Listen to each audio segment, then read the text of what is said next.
राधे राधे। जय श्री कृष्णा। ओम महालक्ष्मी नमः। ओम नमः शिवाय। भक्तजनों, आप सभी का हमारे YouTube चैनल पर हार्दिक स्वागत है। आज आप सुनेंगे बड़ी ही दुर्लभ कथा, मनोरथ पूर्ण करने वाली माता अन्नपूर्णा, माता महालक्ष्मी की कथा, लक्ष्मी चालीसा और आरती।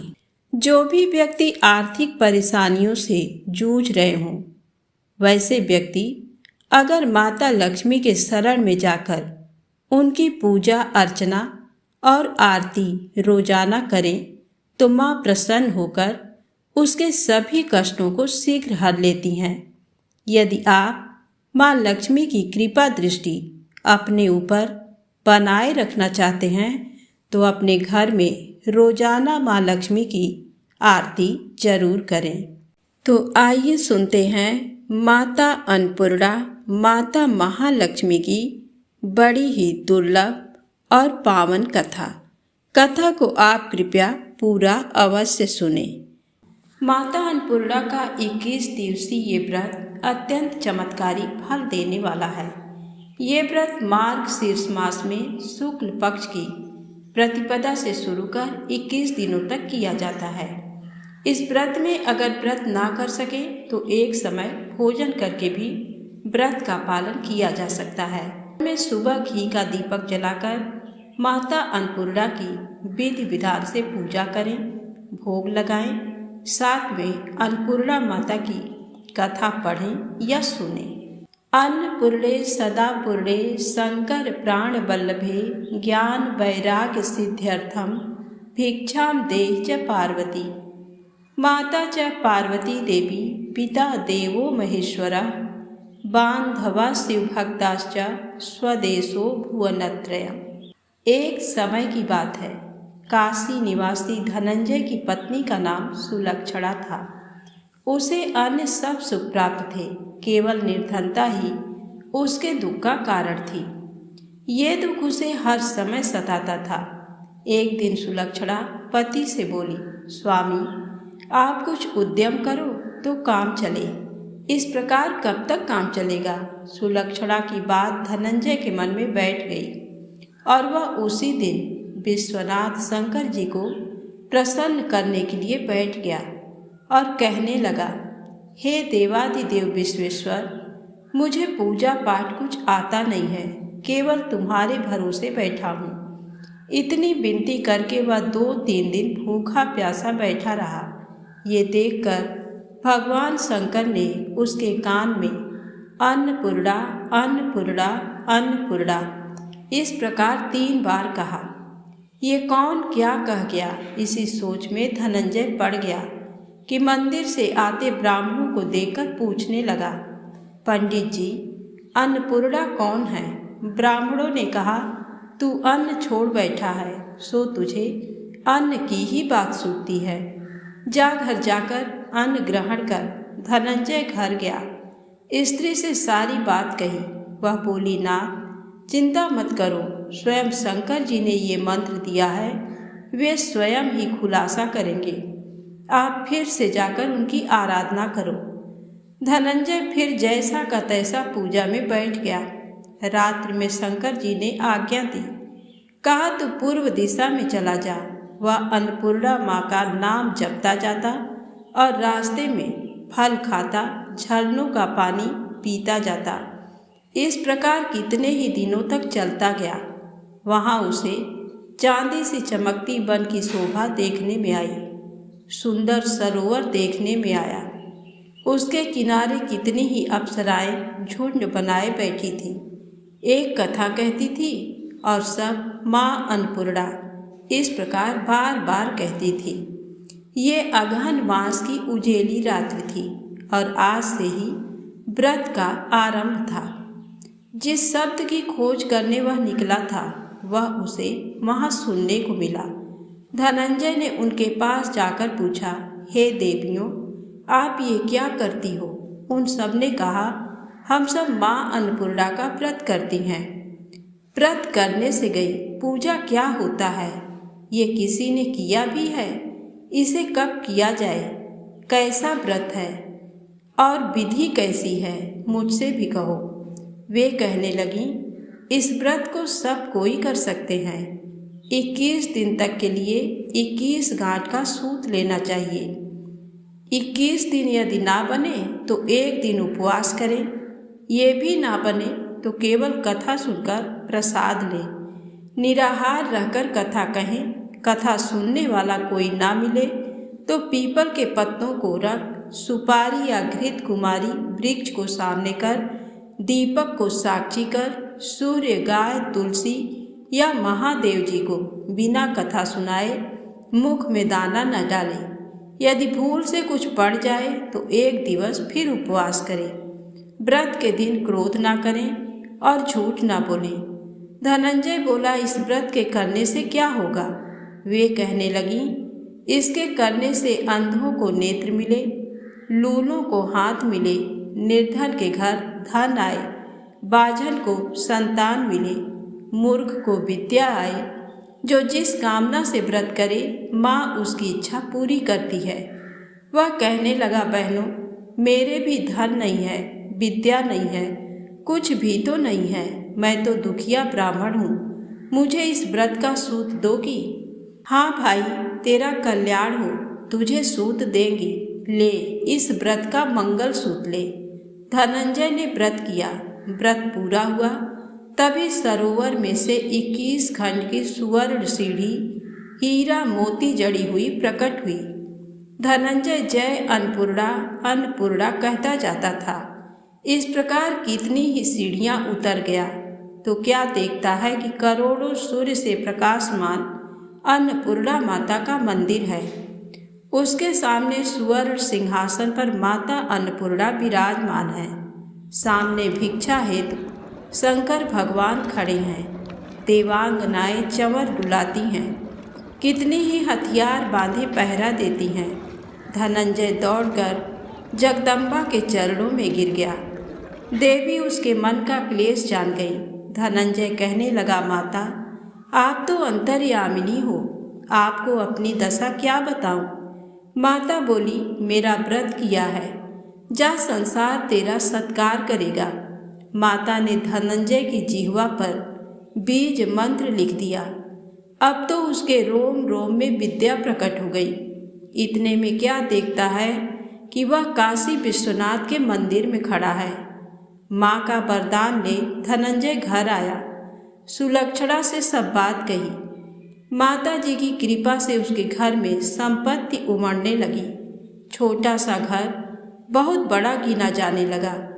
जैसे शहद के छत्ते में मक्खियाँ जमा होती हैं, उसी प्रकार अनेक सगे संबंधी आकर उसकी बड़ाई करने लगे। सभी कहने लगे, इतना धन और इतना बड़ा सुंदर घर, संतान नहीं तो इस कमाई का कौन भोग करेगा? सुलक्षणा से संतान नहीं है, इसलिए तुम दूसरा विवाह करो। अनिच्छा होते हुए भी धनंजय को दूसरा विवाह करना पड़ा और सती सुलक्षणा को सौत का दुख उठाना पड़ा। इस प्रकार दिन बीतते गए। फिर अगहन मास आया। नए बंधन से बंधे पति से सुलक्षणा ने कहलाया कि हम व्रत के प्रभाव से सुखी हुए हैं, इस कारण ये व्रत छोड़ना नहीं चाहिए। ये माता जी का प्रताप है जो हम इतने संपन्न और सुखी हैं। सुलक्षणा की बात सुन धनंजय उसके यहाँ आया और व्रत में बैठ गया। नई बहू को इस व्रत की खबर नहीं थी। वह धनंजय के आने की राह देख रही थी। दिन बीतते गए और व्रत पूर्ण होने में 3 दिवस बाकी थे कि नई बहू को खबर पड़ी। उसके मन में ईर्ष्या की ज्वाला दहक रही थी। सुलक्षणा के घर आ पहुंची और उसने वहां भगदड़ मचा दी। वह धनंजय को अपने साथ ले गई। नए घर में धनंजय को थोड़ी देर के लिए निद्रा ने आ दबाया। इसी समय नई बहू ने उसका व्रत का सूत तोड़कर आग में फेंक दिया। अब तो माता जी का कोप जाग गया। घर में अकस्मात आग लग गई। सब कुछ जलकर खाक हो गया। सुलक्षणा जान गई और पति को फिर अपने घर ले आई। नई बहू रूठकर पिता के घर जा बैठी। पति को परमेश्वर मानने वाली सुलक्षणा बोली, नाथ घबराना नहीं, माता जी की कृपा अलौकिक है। पुत्र कुपुत्र हो जाता है पर माता कुमाता नहीं होती। अब आप श्रद्धा और भक्ति से आराधना शुरू करो, वे जरूर हमारा कल्याण करेंगी। धनंजय फिर माता के पीछे पड़ गया। फिर वही सरोवर सीढ़ी प्रकट हुई, उसमें माँ अन्नपूर्णा कहकर वह उतर गया। वहाँ जा माता जी के चरणों में रुदन करने लगा।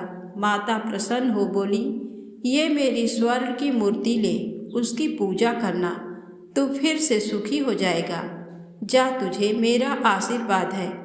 तेरी स्त्री सुलक्षणा ने श्रद्धा से मेरा व्रत किया है, उसे मैंने पुत्र दिया है। धनंजय ने आंखें खोली तो खुद को काशी विश्वनाथ के मंदिर में खड़ा पाया। वहां से फिर उसी प्रकार घर को आया।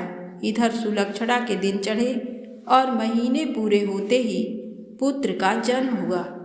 गांव में आश्चर्य की लहर दौड़ गई, मानता आने लगा। इस प्रकार उसी गांव के निसंतान सेठ के पुत्र होने पर उसने माता अन्नपूर्णा का मंदिर बनवा दिया। उसमें माता जी धूमधाम से पधारी, यज्ञ किया और धनंजय को मंदिर के आचार्य का पद दे दिया। जीविका के लिए मंदिर की दक्षिणा और रहने के लिए बड़ा सुंदर सा भवन दिया। धनंजय स्त्री पुत्र सहित वहां रहने लगा। माता जी की चढ़ावे में भरपूर आमदनी होने लगी। उधर नई बहू के पिता के घर डाका पड़ा, सब लुट गया। वे भीख मांगकर पेट भरने लगे। सुलक्षणा ने ये सुना तो उन्हें बुला भेजा, अलग घर में रख लिया और उनके अन्न वस्त्र का प्रबंध कर दिया। धनंजय, सुलक्षणा और उसका पुत्र माता जी की कृपा से आनंद से रहने लगे। माता जी ने जैसे इनके भंडार भरे वैसे सबके भंडार भरे, तो प्रेम से बोले, अन्नपूर्णा माता की जय हो। अब आइए सुने लक्ष्मी माता की कहानी। एक दिन लक्ष्मी जी की बड़ी बहन ज्येष्ठा ने उनसे कहा, बहुत दिनों से एक बात मेरे मस्तिष्क में कौंध रही है, सोचती हूँ कि तुमसे पूछूं या नहीं। लक्ष्मी जी ने मुस्कुरा कर कहा, ऐसी क्या बात है बहन, मन में जो कुछ भी है निसंकोच पूछो। वैसे भी कोई बात मन में न रखकर उसका समाधान कर लेना ही बुद्धिमानी है। तब अलक्ष्मी ने कहा, मैं अक्सर यही सोचती रहती हूँ कि सुंदरता में हम दोनों बराबर हैं, फिर भी लोग तुम्हारा आदर करते हैं और मैं जहाँ भी जाती हूँ वहाँ उदासी छा जाती है। मुझे लोगों की घृणा और क्रोध का शिकार होना पड़ता है, जबकि हम दोनों सगी बहनें हैं, ऐसा क्यों? तब लक्ष्मी जी ने हंसकर कहा, सगी बहन या समान सुंदरता होने से ही आदर नहीं मिलता, उसके लिए अपने को भी कुछ करना चाहिए। लोग मेरा आदर इसलिए करते हैं क्योंकि मैं उनके घर पहुंचते ही सुख के साधन जुटा देती हूँ। संपत्ति और वैभव से आनंदित होकर लोग मेरा उपकार मानते हैं, तभी मेरी पूजा करते हैं। उधर तुम्हारा ये हाल है कि जिसके यहाँ भी तुम जाती हो उसको गरीबी, रोग और आपदा सहनी पड़ती है। इसी वजह से लोग तुमसे घृणा करते हैं, कोई आदर नहीं करता। आदर पाना है तो दूसरों को सुख पहुंचाओ। ज्येष्ठा को लक्ष्मी जी की बात चुभ गई। उन्हें लगा कि लक्ष्मी को अपनी महिमा का अभिमान हो गया है। उन्होंने तड़प कर कहा, लक्ष्मी, तुम मुझसे हर बात में छोटी हो, अवस्था में भी और प्रभाव में भी। मुझे उपदेश देने का भी विचार न करो। अगर तुम्हें अपने वैभव का अहंकार है तो मेरे पास भी अपना एक प्रभाव है। मैं जब अपनी पर आ जाऊं तो तुम्हारे करोड़पति भक्त को भी पल भर में भिखारी बना दूं। इतना सुनकर लक्ष्मी जी को हंसी आ गई और कहने लगी, बहन, तुम बड़ी हो इसलिए कुछ भी कह लो, लेकिन जहाँ तक प्रभाव की बात है मैं तुमसे कम नहीं हूँ। जिसको तुम भिखारी बनाओगी उसे मैं दूसरे दिन रंक से फिर राजा बना दूंगी। मेरी महिमा का अभी तुम्हें पता ही कहाँ है। अलक्ष्मी ने कहा, और तुम्हें भी मेरी महिमा का पता ही नहीं है। जिसकी तुम सहायता करोगी उसे मैं दाने दाने के लिए भी मोहताज कर दूंगी। लक्ष्मी जी ने कहा, देखो बहन, दाने दाने के लिए तुम उसे मोहताज कर सकती हो जिससे मैं रूठ जाऊं, जिसके सिर पर मेरा वरद हस्त ना हो, उसका तुम कुछ भी बिगाड़ सकती हो। परंतु जिस पर मेरी कृपा दृष्टि है उसका कोई भी बाल तक बांका नहीं कर सकता। अगर तुम अपना प्रभाव दिखाने को इतनी ही उतावली हो रही हो तो कल अपना प्रभाव दिखाकर देख लेना। अलक्ष्मी बोली, ठीक है, बोलो कहाँ चलें। तब माता लक्ष्मी ने कहा, दूर क्यों जाएं? पास ही के गांव में एक ब्राह्मण रहता है, उसका नाम है दीनानाथ। वह हर रोज मंदिर में पूजा करने जाता है और मेरा पक्का भक्त है। उसी पर हमें अपनी अपनी महिमा दिखानी है। ज्येष्ठा को ताव आ गया। उन्होंने हाथ झटक कर कहा, ठीक है, देख लेना, कल तुम्हारा सिर ही झुक जाएगा। कहकर वह एक ओर चली गईं। लक्ष्मी जी वहीं खड़ी बहन के क्रोध और अहंकार पर मुस्कुराती रहीं। दूसरे दिन दोनों बहनें गांव के विष्णु मंदिर में पहुंची। उन्होंने वेश बदल रखा था। साधारण स्त्रियों की तरह वे दोनों मंदिर के द्वार पर बैठ गईं। लोगों ने देखा तो अवश्य, लेकिन किसी ने उनकी ओर कोई खास ध्यान नहीं दिया। ध्यान देने वाली कोई खास बात थी भी नहीं। वह मंदिर था और वहां हर रोज दीन दुखी आते जाते रहते थे। वहां आने वाले सभी किसी न किसी परेशानी में घिरे रहते थे। फिर भला उन्हें किसी दूसरे की परेशानी से क्या सरोकार हो सकता था। थोड़ी देर बाद वहां दीनू पंडित आया। दोनों बहनों की नजरें उस पर जम गईं। पूजा करके जब वह लौटने लगा तो ज्येष्ठा ने कहा, लक्ष्मी, वह तुम्हारा भक्त आ रहा है, बन पड़े तो कोई सहायता करो। माता लक्ष्मी ने कहा, हाँ करती हूँ। लक्ष्मी जी ने एक पोला बांस दीनू के रास्ते में रख दिया जिसमें मोहरे भरी हुई थी। ज्येष्ठा ने बांस को छूकर कहा, अब तुम मेरा प्रभाव भी देख लेना। पूजा करके लौट रहे दीनू ने रास्ते में पड़ा हुआ वह बांस का टुकड़ा उठा लिया। उसका विचार था कि वह किसी काम आ जाएगा। घर में 100 जरूरतें होती हैं। अभी वह पंडित कुछ ही आगे बढ़ा था कि उसे एक लड़का मिला। लड़के ने पहले पंडित जी से राम राम की, फिर बड़ी ही नम्रता से बोला, पंडित जी, मुझे अपनी चारपाई के लिए बिल्कुल ऐसा ही बांस चाहिए। दादाजी ने ये कहकर भेजा है कि जाओ बाजार से ले आओ। ऐसा बांस पंडित जी कहाँ मिलेगा? दीनू ने कहा, मैंने मोल नहीं लिया, रास्ते में पड़ा था सो उठा लाया। लो, तुम्हें जरूरत है तो तुम ही रख लो। वैसे बाजार में 1 रुपए से कम का नहीं है। लड़के ने चवन्नी देते हुए कहा, मगर मेरे पास तो ये चवन्नी ही है पंडित जी। अभी तो आप इसे ही रखिए, बाकी 12 आने शाम को दे जाऊंगा। पंडित जी खुश थे कि बिना किसी हील हुज्जत के रुपया कमा लिया।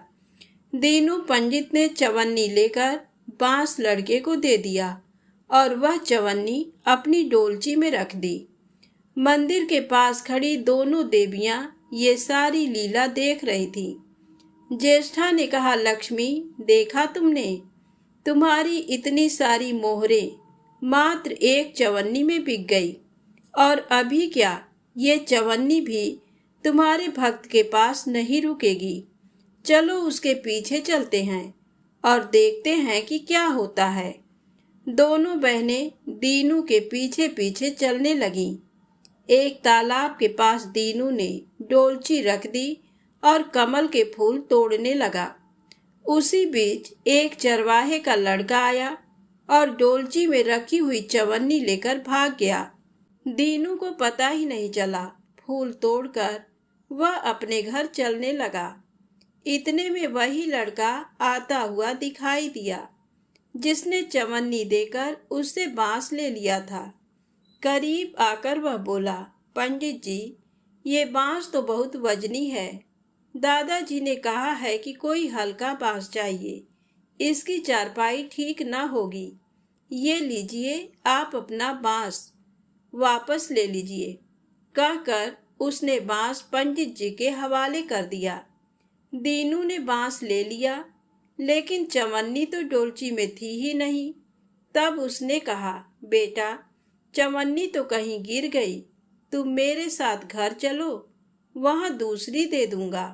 इस समय मेरे पास एक भी पैसा नहीं है। तब आप जाइए, मैं शाम को आकर घर से ले लूंगा। ऐसा कहकर लड़का अपनी राह लौट गया। बांस फिर से पंडित जी के ही पास आ गया और लक्ष्मी जी हौले से मुस्कुराईं। उनको इस प्रकार मुस्कुराते देखकर ज्येष्ठा मन ही मन में जल उठी। वह बोली, अभी तो खेल शुरू ही हुआ है, देखती चलो कि मैं इसे कैसे तिगनी का नाच नचाती हूँ। दीनू बेचारा इन सब बातों से बेखबर अपनी ही धुन में आगे बढ़ा चला जा रहा था। उसे क्या पता था कि वह शतरंज का मोहरा बना हुआ है। वह तो धूप छांव की भांति दोनों बहनों का प्रभाव सहता चुपचाप चला जा रहा था। आगे चलकर गांव का एक अहीर मिला। उसने दीनू को चवन्नी वापस करते हुए बताया, पंडित जी, मेरा लड़का आपकी डोलची से ये चवन्नी उठा लाया था। वह बड़ा ही शैतान है। मैं आपकी वही चवन्नी लौटाने आया हूँ। हो सके तो उस शैतान को माफ कर दीजिएगा।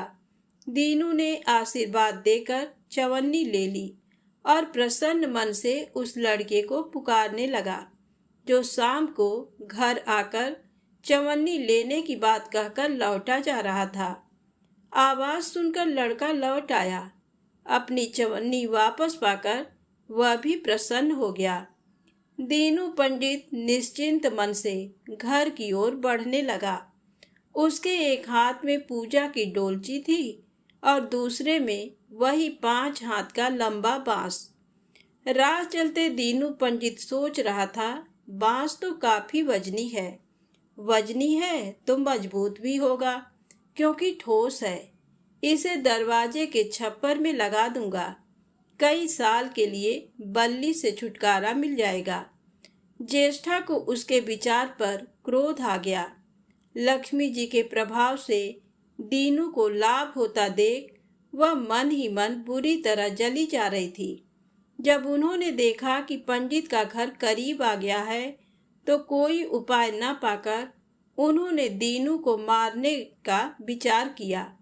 उन्होंने कहा, लक्ष्मी, धन संपत्ति तो मैं छीन ही लेती हूँ, अब तुम्हारे भक्त के प्राण भी ले लूंगी। देखो वह किस तरह तड़प तड़प कर मरता है। और वह तुरंत सांप बनकर दीनू की ओर दौड़ पड़ी।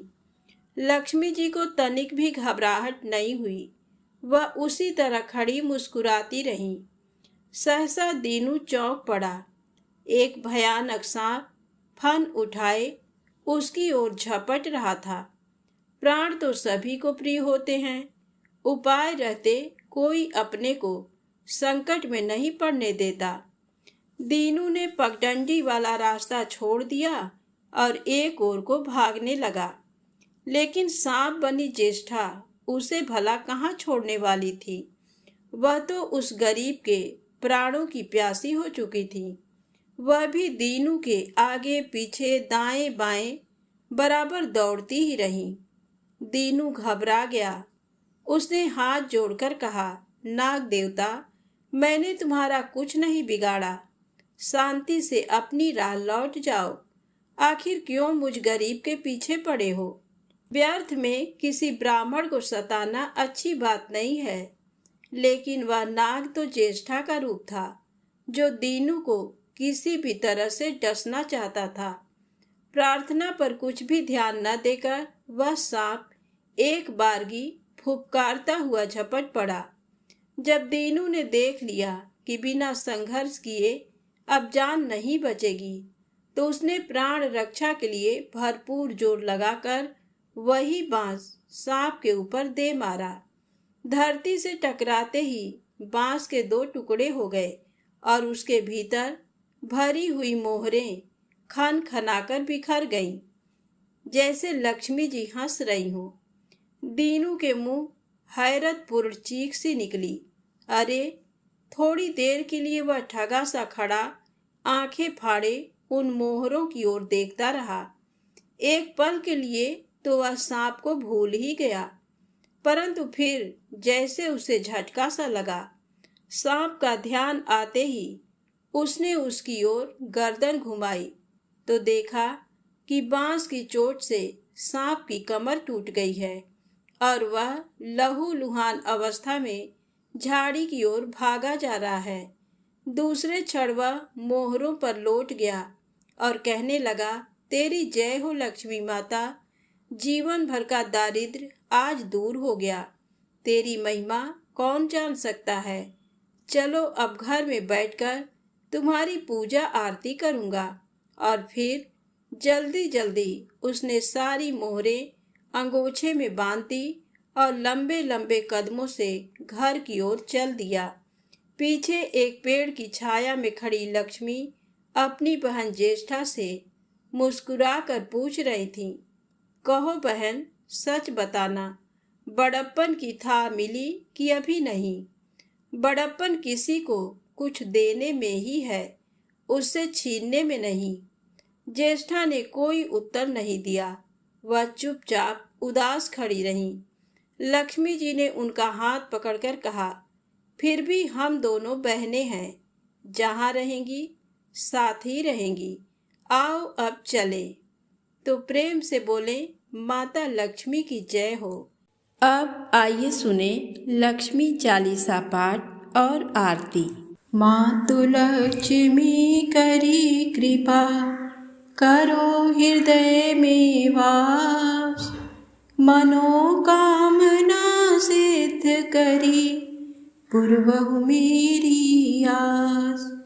यही मोर अरदास, हाथ जोड़ विनती करूं, सब विधि करो सुवास। जय जननी जगदम्बिका, सिंधु सुता मैं सुमिरऊं तोहि।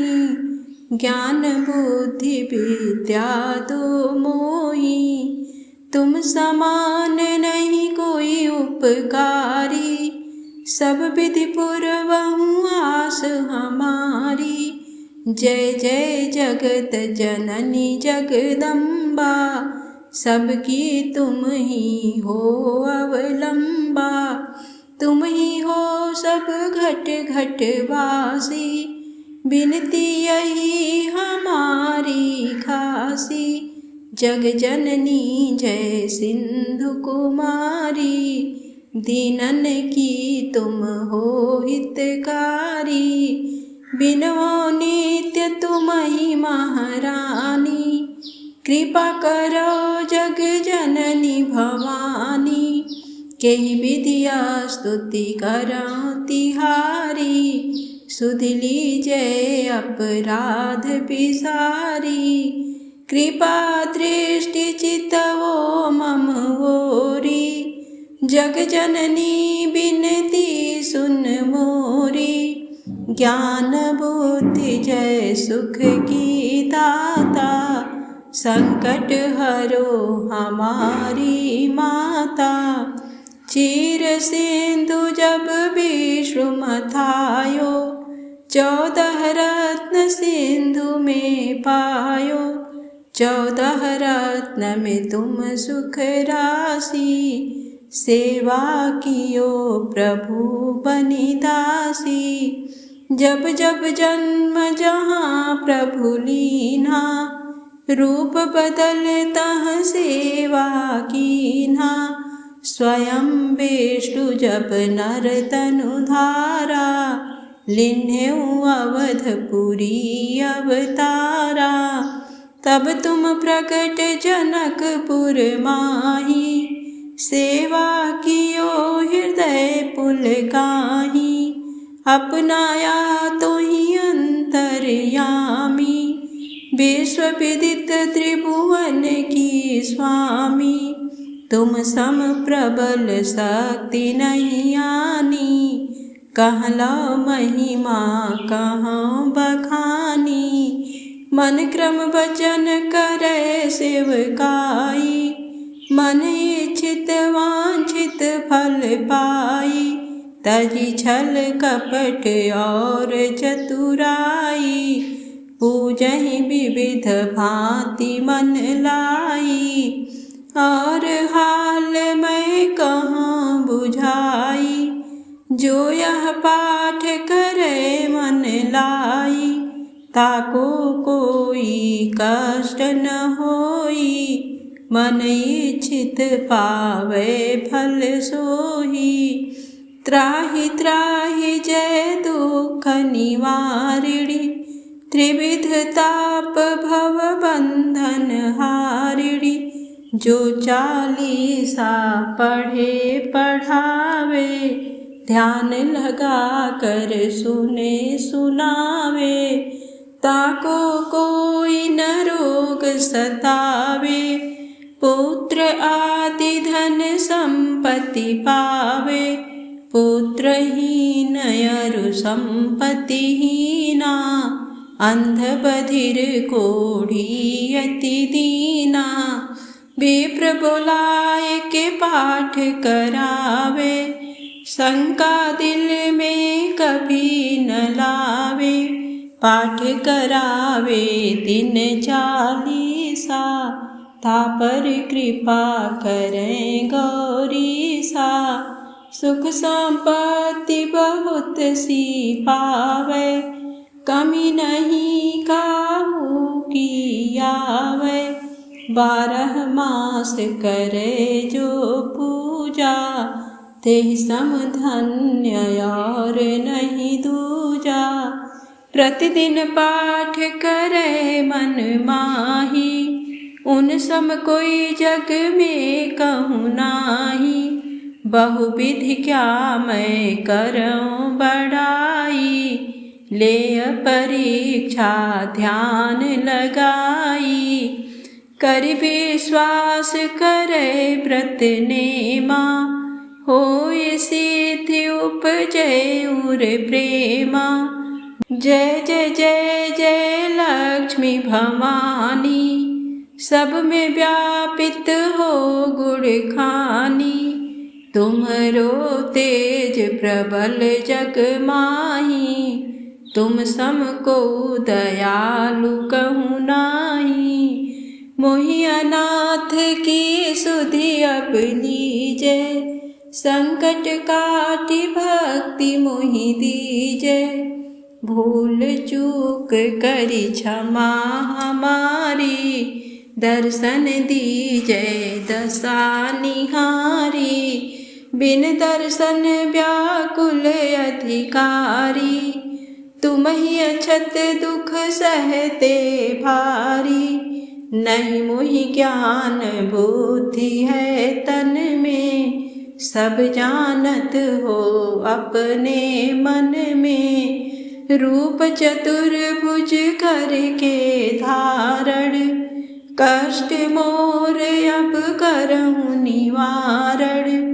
केहि प्रकार मैं करऊँ बड़ाई, ज्ञान बुद्धि मोहि नहीं अधिकाई। त्राहि त्राहि दुख हारिणी, हरो बेगी सब त्रास। जयति जयति जय लक्ष्मी, करु शत्रु को नाश। दास सदा धरि ध्यान नित, विनय करत कर जोर। मातु लक्ष्मी दास पर, करहूँ दया की को। ओम जय लक्ष्मी माता, मैया जय लक्ष्मी माता। तुमको निस दिन सेवत, हर विष्णु विधाता। ओम जय लक्ष्मी माता। उमा रमा ब्रह्माणी तुम ही जग माता। सूर्य चंद्रमा ध्यावत, सूर्य चंद्रमा ध्यावत, नारद ऋषि गाता। ओम जय लक्ष्मी माता। दुर्गा रूप निरंजनी सुख संपत्ति दाता। जो कोई तुमको ध्याता, जो कोई तुमको ध्याता, रिद्धि सिद्धि धन पाता। ओम जय लक्ष्मी माता। तुम पाताल निवासिनी, तुम ही शुभदाता। कर्म प्रभाव प्रकाशिनी, कर्म प्रभाव प्रकाशनी, भवनिधि की त्राता। ओम जय लक्ष्मी माता। जिस घर में माँ रहती, सब सद्गुण आता, सब संभव हो जाता, सब संभव हो जाता, मन नहीं घबराता। ओम जय लक्ष्मी माता। तुम बिन यज्ञ न होवे, वस्त्र न कोई पाता। खान पान का वैभव, खान पान का वैभव, सब तुमसे आता। ओम जय लक्ष्मी माता। शुभ गुण मंदिर सुंदर, क्षीरोदधि जाता। रत्न चतुर्दश तुम बिन, रत्न चतुर्दश तुम बिन, कोई नहीं पाता। ओम जय लक्ष्मी माता। महालक्ष्मी जी की आरती जो कोई नर गाता, उर आनंद समाता, उर आनंद समाता, पाप उतर जाता। ओम जय लक्ष्मी माता। जय लक्ष्मी माता, मैया जय लक्ष्मी माता। तुमको निस दिन सेवत, हर विष्णु विधाता। ओम जय लक्ष्मी माता। प्रेम से बोले महालक्ष्मी माता की जय हो, अन्नपूर्णा माता की जय हो। दोस्तों, यदि आपको वीडियो अच्छी लगी हो तो प्लीज़ लाइक अवश्य करें, चैनल को सब्सक्राइब करें, ज़्यादा से ज़्यादा शेयर करें। जय माता दी, जय भोलेनाथ।